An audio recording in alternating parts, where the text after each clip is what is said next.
So John Webster is a best-selling author, professional keynote speaker, and publishing, speaking, and marketing coach.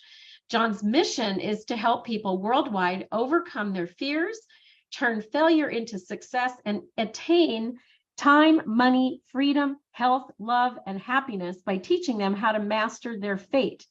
For more than 30 years, John has lived life on his own terms, enjoying his entrepreneurial life. Originally from Texas, he graduated from Utah State University and received his master's degree at the University of Phoenix. He and his wife, Melissa, live in Arizona. Welcome, John. It's so great to have you here for another show. This is your second. Yeah. So it's John Webster here, and I'm absolutely fired up to be with all of you here today. And, you know, over the past 14 years of speaking, I've had the incredible privilege of meeting thousands of people from all walks of life. And let me tell you, there's nothing that gets me more excited than helping people break free from the rat race and start living a life that they truly deserve. And now I know that feeling of being stuck in a rut all too well, that no matter what you do, it can seem like you just can't move the needle forward, right? I've been there. But that does not have to be your fate, because today I'm going to share with you some powerful secrets that are transformative. You see, I spent years studying the biographies of some of the most successful people in history, the wealthiest, the greatest athletes, the most influential people that have changed the world. And you know what I found? They all have something in common.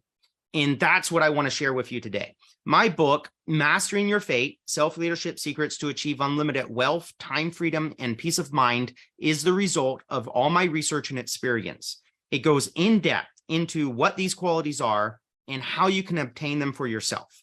And let me tell you, the results are absolutely life-changing. So if you're ready to take control of your life and create the future you truly deserve, then stick with me over the next 15 minutes, because I'm going to share with you a simple 4-part framework for crafting the life that you truly desire.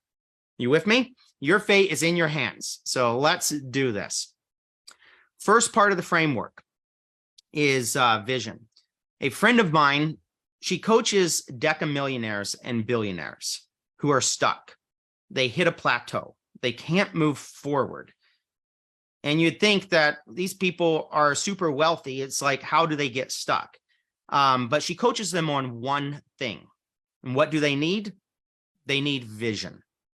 As King Solomon said, where there is no vision, the people perish. And we don't want that, do we? So now let me ask you something.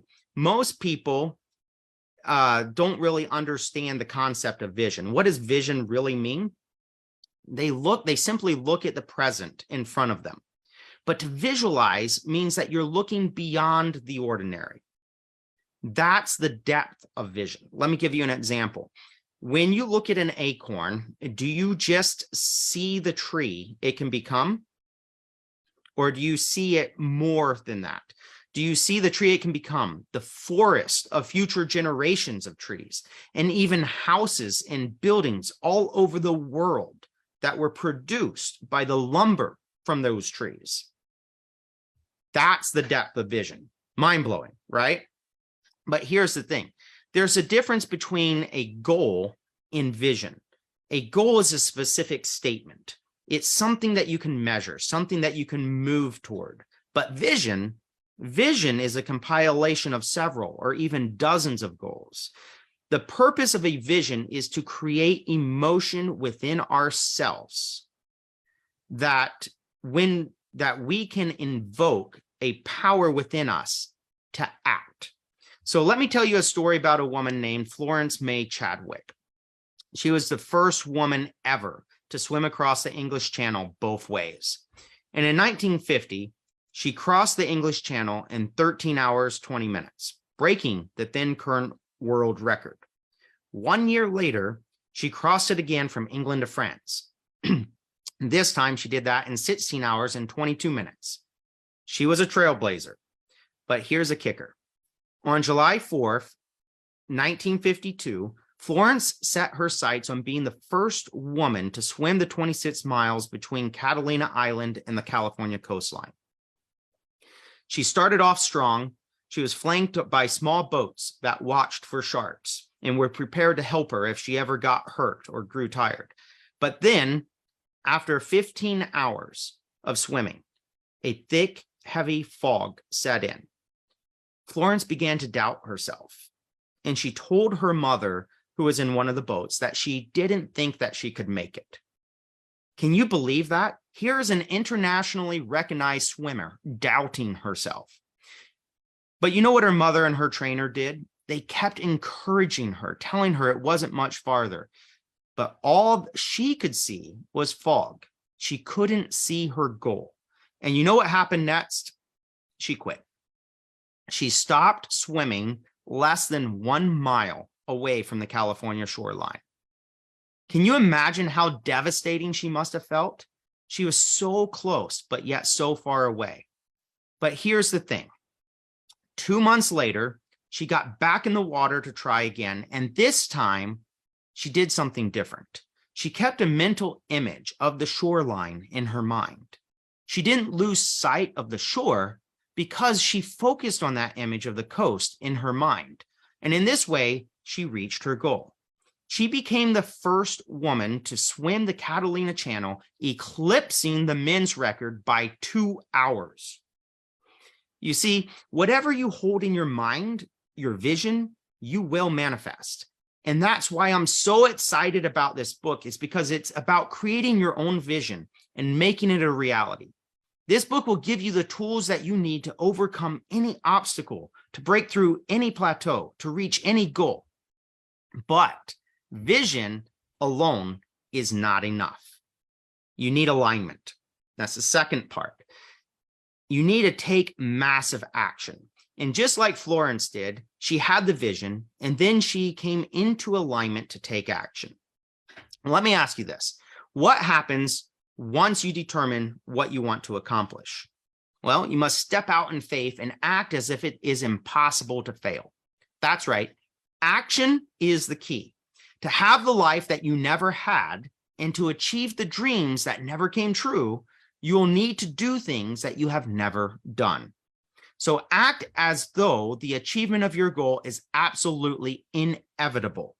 Every thought, word, deed should be aligned with your goal as if it were guaranteed. So let's talk about fear for a moment. Lack of action is nothing more than fear. Procrastination is a side effect of fear. Fear is just simply holding mental pictures of what you don't want to happen. But let me tell you something. Fear is often referred to as an acronym for false evidence appearing real. Fear is a conscious anticipation of discomfort. Let me repeat that. Fear is a conscious anticipation of discomfort. Fear is not real. The only place that fear can exist is in our thoughts of the future. It is a product of our imagination. It causes us to fear things that do not exist and may never exist. Danger, on the other hand, is very real, but fear is a choice. And when you make a choice, you're deciding. So you want to make a decision that moves you towards your vision. And when I was in high school, I took 4 years of Latin. I know, is ridiculous. But one of the biggest things that I learned, that the word decision comes from the Latin decidere, which means to cut down or to cut off. The word decide literally means that you cut off all other possibilities or alternatives. So when you make a decision, there is no other option. But let me ask you, how do you know if you're truly committed? Well, to be committed, you got to go all in. There is no turning back. And once you become committed, in your mind, you have already achieved what you set out to do. It's all or nothing. You have created a situation in an environment that prevents you from turning back. Let me give you an example of true commitment. In 711 CE, an army of 7,000 soldiers invaded the Iberian Peninsula, what is now Spain and Portugal, to fight against an army of estimated to be about 100,000, 14 times its size. And you know what their commander did? He ordered his ships burned. While the ships were in flames, Tarek told his soldiers, the enemy is in front of you. The sea is behind you. Either you will be victorious or you'll be martyred. There is no third choice. All means of escape have been destroyed. Now, Tarek had no other option than to conquer or die. And yes, he did succeed in conquering the peninsula. And when you make a commitment past that point of no return, you're creating an identity shift within yourself. And if you have anything less than 100% commitment, you will eventually go back to old patterns and environments. So that's why you have to be 100% committed to change yourself to achieve what you want to accomplish. Are you ready to take action? Are you ready to commit yourself 100% to achieving your goals? If you're committed to a relationship, you'll change yourself to make it work. If you're committed to your business or skills, you'll change yourself to achieve excellence. Remember, it's not just about having vision, it's about taking massive action and being 100% committed to achieving your dreams. So we have vision, we have alignment, and now we have execution. Are you ready to learn about the secret to success? Let me tell you, it's all about the razor's edge. There's a thin margin that separates the ordinary from the extraordinary. It's the small fractions and the small decisions that achieve the greatest results. Think about it like this. In 1947, there was a racehorse named Armed, who was the horse of the year. He earned a whopping $761,500. And while the second place horse only won $75,000. But get this, the difference in their actual race times was only a few percentage points. That's right. The winning horse wasn't actually 10 times better than the runner-up. It just goes to show that the power a slight edge can have on your success. And the key to sharpening that razor's edge is rapid implementation. Now, you might be thinking, what's the difference between regular old implementation and rapid implementation? Well, let me break it down for you. Rapid implementation is compressing the time it takes to execute and take action. That sounds pretty simple. And there's an old saying that an apple a day keeps the doctor away. But how many people actually follow that advice?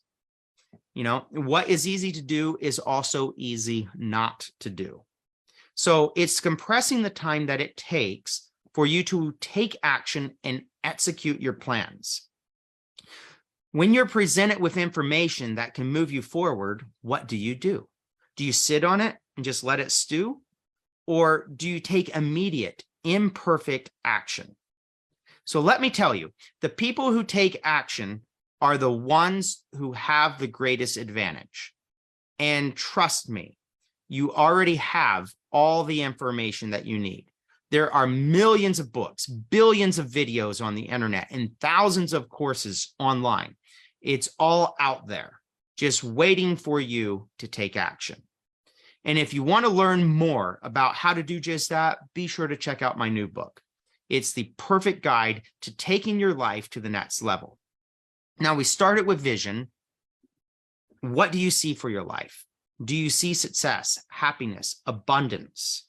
Whatever it is, you have to see it in your mind first before you make it a reality. You have to program your mind for success. And that starts with a clear and compelling vision. Next is alignment. You have to align your actions with your vision.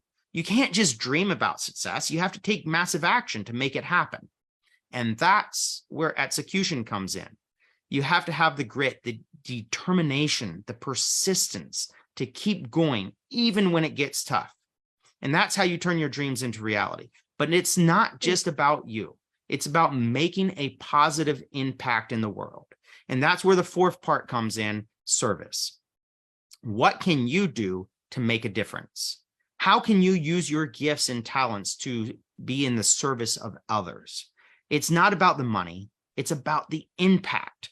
As Malcolm S. Forbes had said, you can easily judge the character of a man by how he treats those who can do nothing for him. And now, let me tell you a little story. When I was a young boy, I had a close encounter with death. You see, I was a wee little lad, about 5 years old. My older siblings thought it would be hilarious to take me to a haunted house a few weeks before Halloween. They were clearly setting me up for disaster. My brothers were 14 and 18, and while my sister was a newly minted driver at the ripe old age of 16.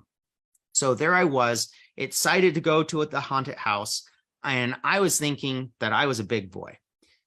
But as I went through, I got scared like any normal child would, and then I blew chunks all over the floor.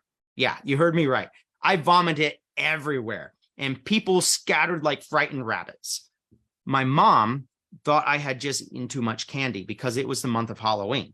But things got worse. Later that night, my fever was nearing 104 degrees, and my stomach was in persistent pain. The next day, my parents were heading off to Jamaica, so my grandmother was left in charge. But as luck would have it, my condition worsened. My temperature didn't go down despite the cold baths and medicine, and my temperature was nearing 106 degrees. The pain in my stomach was so intense that I curled up in the fetal position on my bed and I couldn't move. And that's when my grandmother realized that we needed to go to the doctor ASAP. The only problem was my grandmother had vision problems and couldn't drive. So my sister, who was 16, had to be our chauffeur. My sister raced to the hospital like she was auditioning for the next Fast and Furious movie. We were making good time until a cop pulled us over for speeding. And my sister pleaded with the officer, please don't let my baby brother die. And you know what? The cop escorted us the rest of the way to the hospital. The emergency department doctor saw that my appendix had ruptured, and I only had about 10 to 20% chance of survival. And that's when things got really serious. The doctor wanted to perform surgery immediately, but my parents were in Jamaica, and my grandmother didn't want to make such a big decision without consulting them. So the doctor wasn't messing around. And he said, you know what? It doesn't matter if you sign the papers or not. I'm going to perform surgery. End of discussion. And with that, I was wheeled off to the operating room.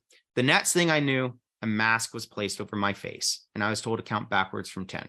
I made it to 4, but when I woke up, I was inside an elevator, very confused and disoriented. In the month of Halloween, don't worry, it wasn't a haunted elevator or anything. It's just your regular old elevator. Later that evening, the doctor finally talked to my parents in Jamaica, and it wasn't good news. The doctor told them that the situation was very severe and that I would have died within the next 30 minutes if surgery had not been done. I spent the next 9 days recovering in the hospital with circular staples in my stomach that they had cut to remove the appendix. Apparently, the circular staples, this was the latest technology in stitching a cut back together. Who knew? But my parents, they didn't make it back to the United States until the end of the week because there was only one flight leaving Jamaica each week at that time. And the anxiety must have been awful for them the entire week, but I made a full recovery. And the most interesting part, my parents never received a bill from the hospital or the doctor. Now, I often think back to that moment and I wonder who that doctor was that saved my life. And I wish I could go back, find him some way and thank him personally. If it weren't for him, I might not be here today, bringing joy and laughter to people like you. And that experience taught me the power of service. It taught me that life is precious and that we have to make the most of it. And that's why I'm so passionate about helping others achieve their dreams. That's why I wrote my book, to give you the tools and the strategies to master your fate and to create the life that you truly desire. So, my friends, if you want to connect with me, you can head over to my website, coachjohnwebster.com. I have a brand new YouTube channel you can subscribe to. I have other social media platforms there that are listed. You can learn more about my coaching services, and you can get a discount on my audiobook. Yes, you heard that right. For the next 48 hours, you can get my audiobook at 60% off its regular price. No coupon codes required. That's 7 hours of pure motivation and inspiration narrated by yours truly. The MP3 audiobook is currently at $17 for the next 48 hours. So let's master our fate and make a difference in the world. Back to you, Wow. Bettina. Thank you so much, John. No matter how many times I hear a story that you've told, it gets better every time. I have to say, the swimmer, the story of your own survival, right? Just through the grace of goodness in the world that you managed to get the right doctor who had your best interest at heart. Oh my goodness. I meant to have your book right in my hot little hand. Can you bring it up? Do you have it? I actually do have one Okay, right great. here. This is all the best laid plans of mice and men, right? Yeah. It's in the other room. But yes, get the book. It's going to be wonderful to as a read. And you're a great storyteller and a great author. So kudos to you for having done this, working in this field. And many people will benefit from contacting you. So you put your information in the chat. And so for those of you who have questions, just chat them up. For those of you watching live on Facebook, if you want to be a part of the Zoom, go to weempoweryourlife.com, click on the Summit Ticket tab and get your VIP Zoom details. John, thank you so much. It's been great to have you back. Thank you. Okay.